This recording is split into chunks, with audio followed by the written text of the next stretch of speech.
Olá, queridos, tudo bem?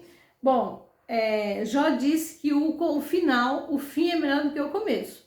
Então eu vou começar a leitura de Gálatas pelo final, que é o capítulo 6. Mas eu vou ler aqui o versículo 24 do capítulo 5, porque realmente tem sentido. Pois bem, uso essa história aqui como uma ilustração, pois essas mulheres prefiguraram duas alianças. Uma aliança procede do Monte Sinai e pode gerar apenas filhos para a escravidão, e esta é H. Aqui me chamou a atenção porque nós estamos falando de repertório, né? O mês de fevereiro fala de repertório, e Paulo aqui está dizendo assim, olha, eu estou usando essas duas histórias, você percebe que no decorrer da leitura, Paulo usa muita história, e aqui nesse versículo ele usa duas histórias, ele compartilha duas histórias que depois você vai entender lá no vídeo 5, tá?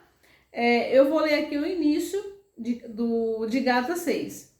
Irmãos, se alguém for surpreendido em algum pecado, vós que sois espirituais, deveis restaurar essa pessoa com espírito de humildade. Todavia, cuida de ti mesmo, para que não sejais igualmente tentado. Olha só, Paulo aqui está alertando, não é, aos irmãos, aos Gálatas, que se alguém for surpreendido em algum pecado, os amadurecidos, os que são mais amadurecidos espiritualmente, os que estavam mais ali, mais maduros, né, os cristãos mais experientes, que instruísse aqueles irmãos com humildade, que instruísse aquelas pessoas, que restaurasse aquelas pessoas com uma forma humilde de ser. E aí Paulo também dá um alerta, mas cuidado, todavia cuida de ti mesmo, para que não sejais igualmente tentado. Então assim, Paulo está dizendo, olha, vocês que são mais experientes, ajuda, restaura aqueles inexperientes quando eles pecarem, falharem, mas vocês cuidam de vocês mesmos para vocês não caírem no mesmo erro. Aí depois ele fala aqui no versículo 2, que levai as cargas pesadas uns dos outros e assim estareis cumprindo a lei de Cristo.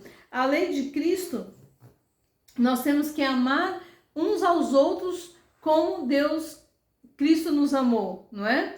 Assim, como Cristo nos amou, nós temos que amá-los também. O versículo 3, ele diz, se alguém considera importante, não tenha medo, não sendo nada, engana a si mesmo. Não podemos viver a nossa vida de forma arrogante, a nossa vida de maneira soberba, nós temos que ter um coração humilde e quebrantado. Aqui no 4, quando ele diz, mas cada indivíduo avalie suas próprias atitudes e então saberá como orgulhar-se de si mesmo, sem viver se comparando com outras pessoas. No versículo 4 é um código poderoso que cada indivíduo deve avaliar suas próprias atitudes. Quando nós agimos, quando as nossas atitudes muitas vezes elas não são vistas por nós, mas outras pessoas que às vezes vê o que nós fazemos. E nós precisamos ter essa consciência. Nós sabemos também quando nós falhamos, quando nós temos atitudes que reprova os princípios de Deus. Então nós precisamos ter realmente as nossas atitudes avaliadas. Nós temos que avaliar e saber como comportar, não é? Como agir dessa maneira. Depois aqui no versículo 5, portanto, cada um deve levar seu próprio fardo. Então, cada um de nós precisamos levar o nosso próprio fardo. Eu não tenho que entregar o meu problema para outra pessoa carregar. Eu não tenho que transferir o meu problema para outra pessoa carregar. Eu vou trazer um exemplo aqui para você.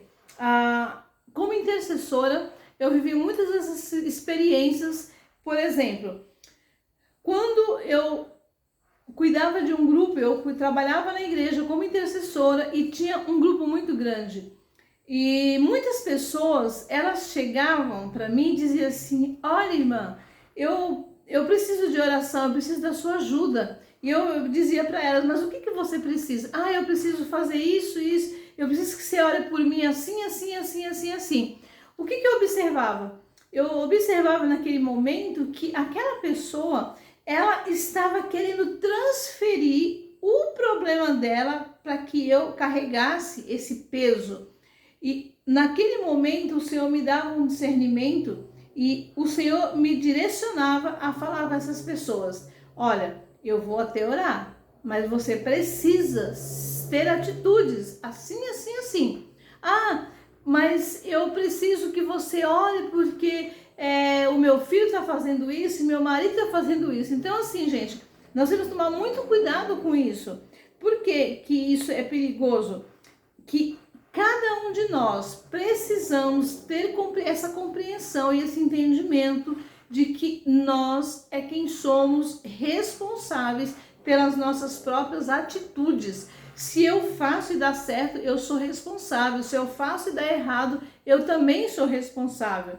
O 6 diz: o que está sendo orientado na palavra deve compartilhar tudo o que possui de bom com aquele que o instrui.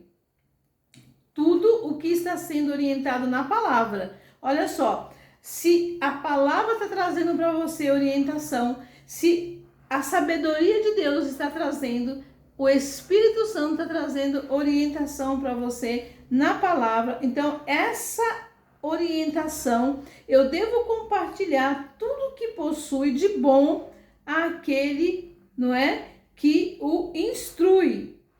E no versículo 7 diz assim: não vos enganeis, Deus não se permite ser zombado ou zombar, não é? Porque tudo que nós plantarmos, nós colheremos. Então, o que o ser humano semear, isso também nós colheremos. Nós sabemos do princípio da semeadura. E esse princípio da semeadura, ele é muito verdadeiro, ele não falha. O que eu semeio, eu colho. Tudo que eu colocar na terra sobre essa semente, eu vou colher. As palavras que eu semeio, as palavras que eu lanço, o que sai da minha boca, tudo que sair, é uma semente que está indo. E eu vou colher o resultado dessa palavra. A palavra de Deus diz que a nossa boca, não é? Ela tem o poder de matar ou dar vida, de destruir ou construir. A nossa boca, ela é uma boca nuclear. Ela é uma bomba que, se eu não souber usar, eu vou matar pessoas. Então, eu preciso saber usá-la de maneira correta. E aqui no 8 ele diz: pois quem semeia para a sua carne, da carne colherá ruína. Mas quem semear para o Espírito, do Espírito colherá a vida eterna. E não nos desfalecemos de fazer o bem, pois se não desistirmos, colheremos no tempo certo. Olha só, se você pode fazer o bem, faça. Não negue a fazer aquilo que você pode fazer. Porque se você não desistir da fé, se você não desistir, você vai ter o retorno de tudo isso. No versículo 10 diz: sendo assim, enquanto temos oportunidade, façamos o bem a todos, principalmente aos da família da fé. Então, aos da família da fé, muitas vezes nós queremos ajudar outras pessoas e nós vimos na nossa comunidade pessoas necessitadas, pessoas que estão precisando de uma palavra, precisando de um abraço, precisando simplesmente de um ombro para poder ela chorar ou ela desabafar, e nós muitas vezes queremos servir outras pessoas e esquecemos. É um exemplo que nós temos que olhar para dentro da nossa casa. A nossa casa é uma família da fé. A nossa casa, nós temos que olhar. Eu jamais vou deixar de olhar para dentro da minha casa e querer ajudar os de fora se os da minha casa estão precisando. Então, eu ajudo os de dentro e eu ajudo os de fora. Isso é realmente importante a gente entender. No 11 disse: vede com que grande letras vos escrevo de próprio punho. Aqueles que expiram ostentação exterior, vos obrigando a fazer a circuncisão, agem dessa maneira, somente para não serem perseguidos por causa da cruz de Cristo. Ora, nem mesmo os que são circuncidados conseguem cumprir a lei. Contudo, desejam que vós sejais circuncidados, para se orgulharem do ritual que impinaram ao vosso corpo. Quanto a mim, no entanto, que eu jamais venha a me orgulhar, a não ser na cruz de nosso Senhor Jesus Cristo. por intermédio da qual o mundo já foi crucificado para mim e eu para o mundo. Gente, nós estamos falando aqui, nós estamos pegando a vida do apóstolo Paulo para realmente tirar esses repertórios. Paulo foi a pessoa que mais teve repertório. Nós temos visto aqui isso esses dias. E olha que interessante que eu coloquei aqui, que o apóstolo Paulo, ele entendeu completamente o que Jesus fez na cruz, a obra consumada, né? E ele diz, tudo eu posso em Cristo que me fortalece. Então, Paulo foi um apóstolo que ele entendeu muito claro o sentido da obra consumada de Jesus na cruz. Paulo aqui na carta de Gálatas, no livro de Gálatas inteiro, Paulo está exortando os Gálatas sobre essa questão de viver pela graça e não mais pela lei. Paulo, para quem não conhece, Paulo foi um perseguidor dos cristãos e de perseguido ele passou a ser seguidor de Cristo.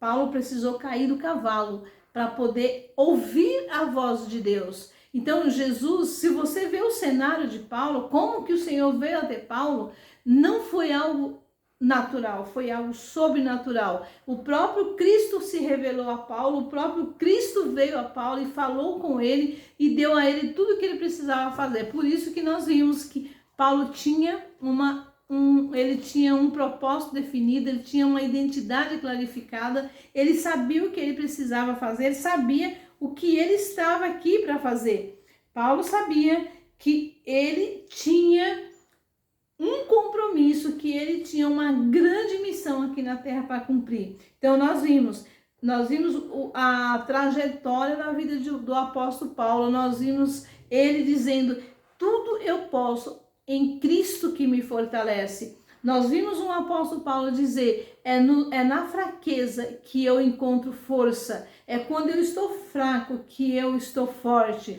É na história de Paulo, na vida de Paulo, que ele nos ensina que eu aprendi a viver com pouco e eu aprendi a viver com muito. Eu aprendi a conviver com o simples e conviver com reis. Nós vimos aqui o modelo do apóstolo Paulo, ele ensina para nós aqui modelo de fé muito forte, ele nos ensina aqui que ter repertórios é muito valioso, gera muita autoridade. Paulo tinha um comando, né? Tinha uma voz de comando, uma voz de autoridade, mas que vinha dos céus, que vinha do reino. Paulo tinha essa consciência a quem ele estava servindo aqui na terra. Então, aqui está esse capítulo de Gálatas, esse capítulo 6 de Gálatas, e eu desejo que você realmente medite aqui nesses versículos e tire dele algo que vai trazer mudança na sua vida, que traga transformação na sua vida. Esse versículo 4 para mim foi o código que eu tirei de Gálatas capítulo 4.